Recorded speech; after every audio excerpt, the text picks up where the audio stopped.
pernah menyerah, menaklukkan dunia. Jangan berhenti untuk terus berjuang, jadi pemenang. Tetap semangat ini takkan pernah habis. Ya, bagaimana Ibu kabar hari ini? Baik, sehat. Oh ya, syukurlah. Baik Ibu, jadi hari ini saya akan mewawancarai atau mencari informasi dan belajar berkaitan dengan pengambilan keputusan yang sudah Ibu lakukan di sekolah ini.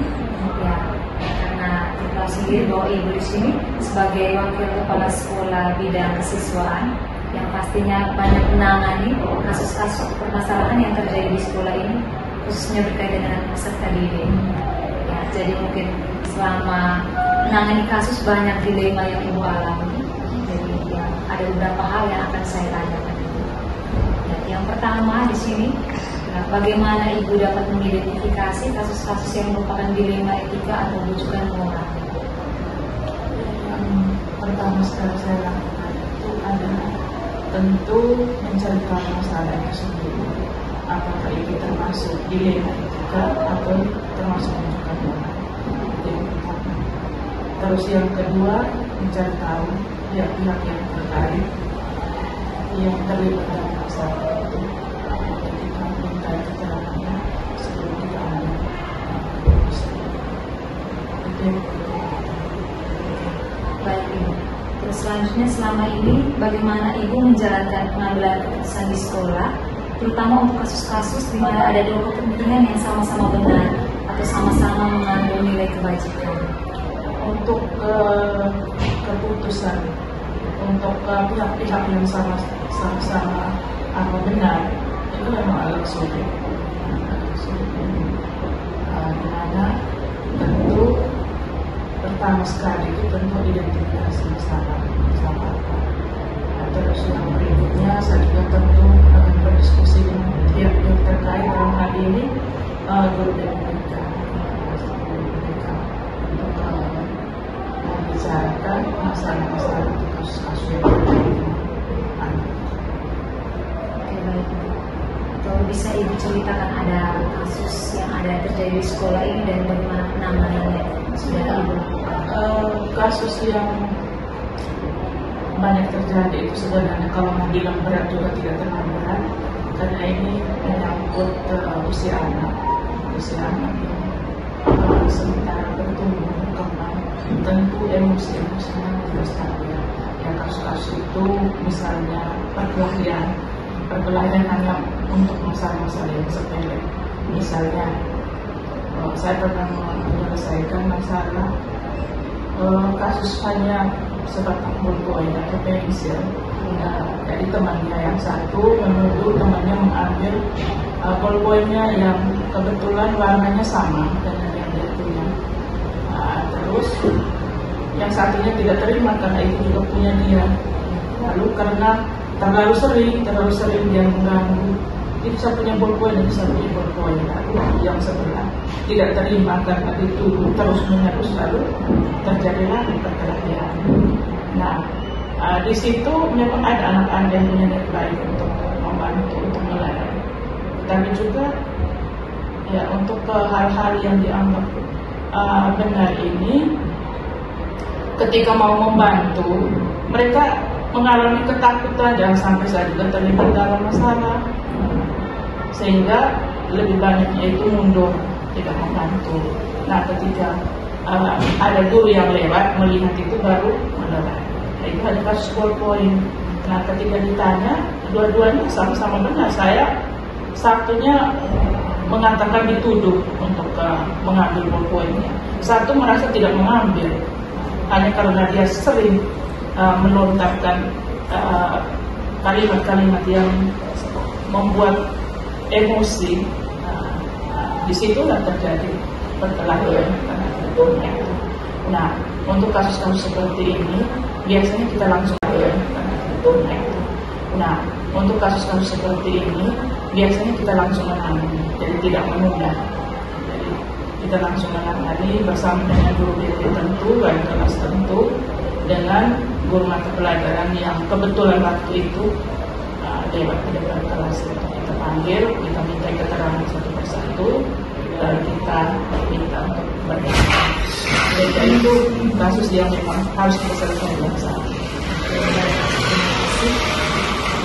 Lagi dalam mengambil keputusan, apakah ada sesuatu yang Ibu anggap efektif dalam mengambil keputusan pada kasus-kasus dilema etika? Untuk kasus dilema etika, hal-hal apa saja yang selama ini merupakan hal-hal apa saja yang selama ini Ibu anggap efektif dalam pengambilan keputusan pada kasus dilema etika? yang pertama identitas kasus misalnya. Kita pelajari dulu, kita panggil pihak-pihak yang bermasalah dan kita minta keterangan. Setelah itu kita pelajari dulu bersama dengan guru yang tertentu, itu termasuk staf kesiswaan, sehingga nanti kita minta keterangan. Setelah itu kalau tidak ada mediasi, tidak ada titik temu, ya kita bisa bawa itu ke kepala sekolah. Nah, kalau itu juga terlalu berat, biasanya juga melalui penjelasan untuk yang pakai tentu dalam banyak diskusi. Jadi kalau misalnya masalahnya berat, keputusannya itu bisa yang paling akhir adalah rapat dewan guru. Selanjutnya, ada tantangan atau selama penerapan kasus-kasus dilema etika ini, apakah ada tantangan yang Ibu jumpai? Banyak sekali tantangan.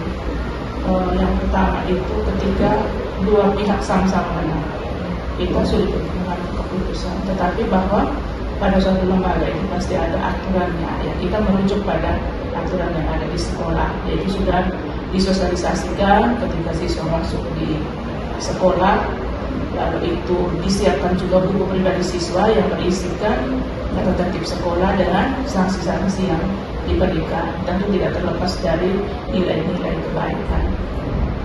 Selanjutnya, apakah Ibu memiliki waktu-waktu tertentu yang Ibu siapkan untuk menyelesaikan kasus dilema etika? Terus apakah Ibu langsung menyelesaikan di tempat atau memilih sebuah jadwal untuk menyelesaikannya? Baik, jadi sesuai dengan pertanyaan pertama tadi, masih juga bisa saya jawab di sini. Untuk kasus-kasus tertentu yang harus kita selesaikan di tempat, ya, itu untuk kasus-kasus tertentu memang tidak perlu harus dilibatkan pihak-pihak lain, misalnya orang tua atau kepala sekolah atau juga dimulai rapat dewan guru. Ketika kita bisa selesaikan saat itu dan selesai, yang sudah selesai. Kecuali kalau kasus-kasus yang biasanya kita buat jadwal, karena itu melibatkan orang tua, ya, pihak-pihak yang bermasalah, dan juga ya guru senior, tentu untuk dimintai keputusan yang baik seperti biasa. Selanjutnya, adakah seseorang atau faktor-faktor apa saja yang selama ini mempermudah atau membantu ibu dalam mengambil keputusan dalam kasus-kasus dilema etika? Iya, tentu ada. Yang paling pertama itu aturan, itu sangat membantu. Jadi ketika kita mengambil keputusan, ada aturan, merujuk pada aturan yang sudah dibuat sekolah.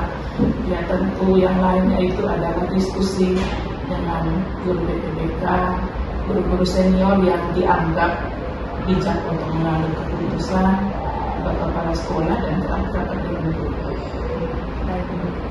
Dari semua hal yang telah disampaikan, pembelajaran apa yang dapat Ibu petik dari pengalaman Ibu dalam mengambil keputusan berkaitan dengan dilema etika ini? Iya, tentu yang paling pertama itu langkah-langkah dalam pengambilan keputusan, dan yang kedua itu adalah keputusan yang bertanggung jawab. Jadi dalam menangani keputusan itu harus memperhatikan langkah-langkah dan keputusan yang diambil itu harus bertanggung jawab, supaya kita juga bisa bertanggung jawab atas keputusan yang kita ambil. Nah, begitu saja Ibu, terima kasih untuk sudah memberikan waktu untuk berdiskusi berkaitan dengan dilema etika, dan semoga ini bermanfaat juga untuk saya ke depannya. Baik, begitu saja, terima kasih, selamat siang. Sukses di kemudian. Selama kita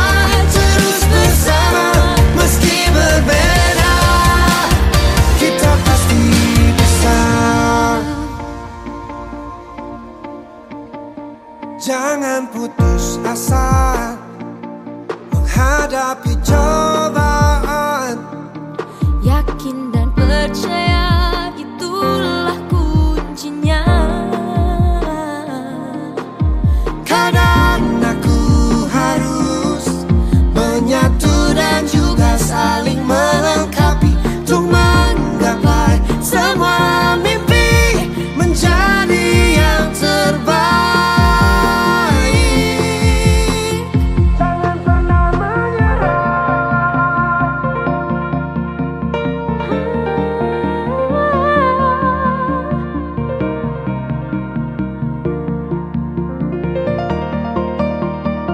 Jangan pernah